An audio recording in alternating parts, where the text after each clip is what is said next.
አምላካችን አላህ በሱረቱል ፋጢር ላይ ምን ይላል? ያ አዩሃናሱ እናንተ ሰዎች ሆይ አንቱሙል ፉቀራኡ ኢለላህ እናንተ ወደ አላህ ሱብሓነሁ ወተዓላ ድሆች ናችሁ ይላል፣ ከጃዎች ናችሁ ይላል አምላካችን አላህ። ወላሁ አላህ ሱብሓነሁ ወተዓላ ግን ሁወል ገኒዩል ሐሚድ አላህ አዘወጀል ገኒይ ነው፣ የተብቃቃ ነው፣ ሐሚድ ነው፣ በነፍሰል ወቅት የተመሰገነ ነው። ገብታችኋል? ግን እኛ ምንድነን? ፈቂር ነን፣ ድሆች ነን ወደ አላህ Subhanahu Wa Ta'ala። ሁሉ ጊዜ 17 ጊዜ በመንቀራው የቁርአን አንቀጽ ሱረቱል ፋቲሃ ቁጥር 5 ላይ ኢያከ ነዕቡዱ ወኢያከ ነስተዒን አንተን ብቻ እናመልካለን፣ አንተን ብቻ እርዳታ እንለምናለን እንላለን አይደል? ይሄንን ግን ከልባችን አንለውም አንዳንዶቻችን እና ከልባችን እንበለው። እርዳታ መጠጊያ ሁሉ ነገራችን ማን ነው? የሚረዳን ማን ነው? አምላካችን አላህ ነው። እኛ ወደሱ ምንድነው? ፈቂር ነን። ወደ አደም ልጆች ዞር ስትሉ ስትለምኗቸው ከ3 ቀን ከ4 ቀን በላይ ሊሰለቹን ይችላሉ።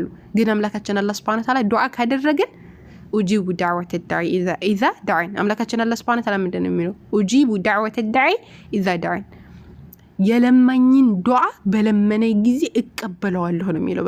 እና ሁሉ ጊዜ ወደ አላህ Subhanahu Wa Ta'ala ዳነንና ሁሉ ጊዜ መለመን፣ ሁሉ ጊዜ ዱዓ ማድረግ ካላህ Subhanahu Wa Ta'ala አለ መብቃቃት ራሱ አንችልም እኮ ጀማዓ ወላሂ ሁሉ ጊዜ ዱዓ ማድረግና አመስጋይ ባሪያ መሆን። አምላካችን አላህ Subhanahu Wa Ta'ala ወቃለ ረቡኩም አድዑኒ ናላል አላህ Subhanahu Wa Ta'ala አድዑኒ ናለው ለምኑኝ ናለው አስተጅብ ለኩም ለእናንተ ሰጣችኋለሁ አለ እቀበላችኋለሁ አለ። ኢነ الذين يستكبرون عن عبادتي ከኔ ዒባዳ ከኔ አምልኮ ግን የሚኮሩ እምቢ የሚሉ ሰዎች ግን ሰይድኹሉን ጀሃነም ዳኺሪን ተዋራጆች ሆነው ገሃነምን ወይም ደግሞ ጀሃነምን አስገባቸዋለሁ አለ። ግልጽ ነው። ስለዚህ እነዚህ ሰዎች ጀሃነም ከሚገቡት ነን ወይስ አይደለም የሚለውን ራሳችንን መፈተሽ አለብን። ሁሉ ጊዜ ወደ አላህ Subhanahu Wa Ta'ala የምንሸሽ ነው ዱዓ የምናደርግ ነው ወይ የምንለው ራሳችንን ሁሉ ጊዜ መጠየቅ መቻል አለብን ማለት ነውና ሌላው ምንድነው? አመስጋይ መሆን ማመስገን። አላህ Subhanahu Wa Ta'ala የሰጠን ብዙ ኒዓማዎች አሉ። ያ አዩሃ الذين آمنوا እናንተ ያመናችሁ ሰዎች ሆይ ኩሉ ሚነ الطيبات ከሰጣችሁ ሲሳይ ተመገቡ አለ። ማረዛቅናኩም ከሰጣችሁ ሲሳዮች ተመገቡ አለ። ግን ወሽኩሩ ሊላሂ ለአላህ Subhanahu Wa Ta'ala ደግሞ አመስግኑ ኢን ኩንቱም ኢያሁ ተዕቡዱን እርሱን የምታመልኩ ከሆናችሁ ለርሱ አመስጋይ ባሪያ ሁኑ እያለ አምላካችን አላህ አዘ ወጀል ይናገራል። ግልጽ ነው። በምንችለው አቅም አመስጋይ ባሪያ መሆን። ወለቀድ መከናኩም ፊል አርዲ ወጀዐልና ለኩም ፊሃ መዓይሽ ካለ በኋላ ቀሊለን ማ ተሽኩሩን አታመሰግኑም እንደ እያለ አምላካችን በምድር ላይ አመቻችቶ ብዙ ነገር አድርጎልን ግን አመስጋኝ ባሪያዎች አልሆንምና አመስጋኝ እንድንሆን አምላካችን አላህ Subhanahu Wa Ta'ala ይናገራል። ነቢያቶች ራሱ አመስጋኝ እንደሆኑ አምላካችን አላህ በብዙ ቦታዎች ላይ ይናገራል። ያመሰግኑ ነበር። ብዙ መከራ ችግር ምናምን ይደርስባቸው ነበር፣ ግን እንደዛም ብለው ራሱ አመስጋኝ ነበሩ። ለምሳሌ አምላካችን አላህ Subhanahu Wa Ta'ala ስለ ኢብራሂም አለይሂ ሰላም ሲናገር ኢነ ኢብራሂም እኮ አለ ካነ ኡመተን ኡማ ነበረ፣ ብቻውን ሆኖ ኡማ ነበረ ወይም ደግሞ ህዝብ ነበረ። ቋኒተ ሊላሂ ለአላህ Subhanahu Wa Ta'ala ጎንባሽ ነበረ፣ ሰጋጅ ነበረ፣ ለአላህን ተገዢ ነበረ፣ ሐኒፈን ቀጥተኛውን መንገድ የተመረ ነበረ። ወለም የኩን ሚነል ሙሽሪኪን ካጋሪዎች አልነበረም ካለ በኋላ ሻኪረን አመስገኝ ነበረ። ግልጽ ነው። ለአንዑሚሂ ለአላህ Subhanahu Wa Ta'ala ለሰጠው ኒዓማ አመስገኝ ነበረ።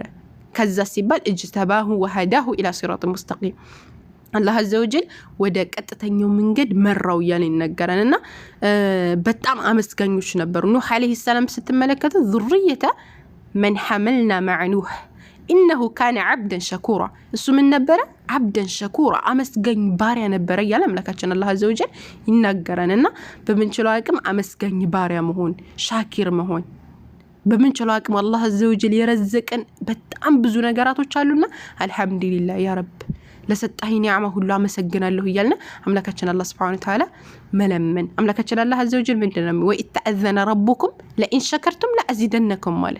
አምላካችሁ ጌታችሁ አላህ አዘ ወጀል ምን አለ? ለኢን ሸከርቱም ካመሰገናችሁ ለአዚደነኩም እጨምርላችኋለሁ፣ ወለኢን ከፈርቱም ከካዳችሁ ግን ኢነ ዐዛቢ ለሸዲድ ቅጣቴ ብርቱ ነው እያለ ይነገራልና ሁሉ ጊዜ አመስጋይ ባሪያ مهون. اللهم لك الحمد حمدا كثيرا طيبا مباركا. እና ሁል ጊዜ አመስጋይ ባሪያ መሆን ለብዙ ነገራቶች ለብዙ ኒዓማዎች ከፍ ያደርገናልና አመስጋይ መሆን እንደ ነቢያቶች መሆን። ችግሮች አሁን ኢብራሂም አለይሂ ሰላም እሳት ላይ ተጥሎ ነበር። ቤተሰቦቹ አሰቃይተውት ነበር። አባቱ እወግርሃለሁ እገልሃለሁ እስከማለት ደርሷል። ያን ሁሉ ብቻውን ሆኖ ነበር ይህንን ድል የሚችለውን ያክል ሲያደርግ የነበረው። እንደ ኑህ አለይሂ ሰላም ስትወስዱ 950 ዓመት ለፍቷል። ብዙ ነገር መከራ ችግር ደርሶበታል። ግን ያንን ሁሉ አድርጎ ራሱ ተወሰኑ ሰዎች ነበር ያመኑለት። ወላኪን አመስገኝ ባሪያ ነበር። ያ ሁሉ ችግር አንተ እብድ አንተ እንደዚህ እየተባለ ረሱላህ ሰለላሁ ዐለይሂ ወሰለም ብዙ መከራ ችግር አሳልፈዋል። ግን አመስገኝ ባሪያ ነበሩ። ገብቶቻ ከልጅነታቸው ጀምሮ እስከ ወቀታቸው እስከ ተሞታቸው ድረስ ምንም አይነት ችግር አልፏቸው አያውቅም። በቃ ሁሉም ችግር ይነክቷቸዋል። እናት ምንድነው እናት አባት መሞት ብትሉ ቤተሰብ መሞት፣ ሚስት መሞት፣ ልጆች መሞት 6 ልጆቻቸውን እሳቸው በህይወት እያሉ ነው ረሱላህ ሰለላሁ ዐለይሂ ወሰለም ያጡት። እናታቸውን ህፃን ሆነው ነው ያጡት። ግን ያን ሁሉ መከራ ችግር እየደረሰባቸው አንተ እብድ አንተ እንደዚህ እያሉ እየተሰደቡ ያን ሁሉ መከራ ችግር እየደረሰባቸው ግን አመስጋኝ ባሪያ ነበሩ። እኛ ግን ትንሽ ነገር ሲነካን ምንድነው የምንሆነው? ቶሎ ብለው ውልፍት ነው የምንለው፣ ቶሎ ብለው ውድቅ ነው የምንለውና አልহামዱሊላህ አመስጋኝ ባሪያ መሆን የሰጠን ኒዓማዎች ብዙ አሉ። ከሁሉም በላይ ደግሞ የሰጠን ኒዓማ ኢስላም ነውና አላህ አዘ ወጀል መርቶናል። اللهم لك الحمد ولك الشكر በምንችለው አቅም አመስጋኝ ባሪያ መሆን መቻል አለብን ማለት ነው። አምላካችን አላህ Subhanahu Wa Ta'ala በጣም ብዙ ቦታዎች ላይ እንድናመሰግን ወደ አላህ Subhanahu Wa Ta'ala እንድንመለስ አምላካችን አላህ Subhanahu Wa Ta'ala ይናገረና وأما بنعمة ربك فحدث። አላህ Subhanahu Wa Ta'ala በሰጠህ ኒዓማ አዋድስ ወይም ደግሞ እንትን ይሄ ተናገር ምናምን ያለ አምላካችን አላህ ይናገረና አመስጋኝ ባሪያ መሆን መቻል አለብን። አላህ يحفظكم والسلام عليكم።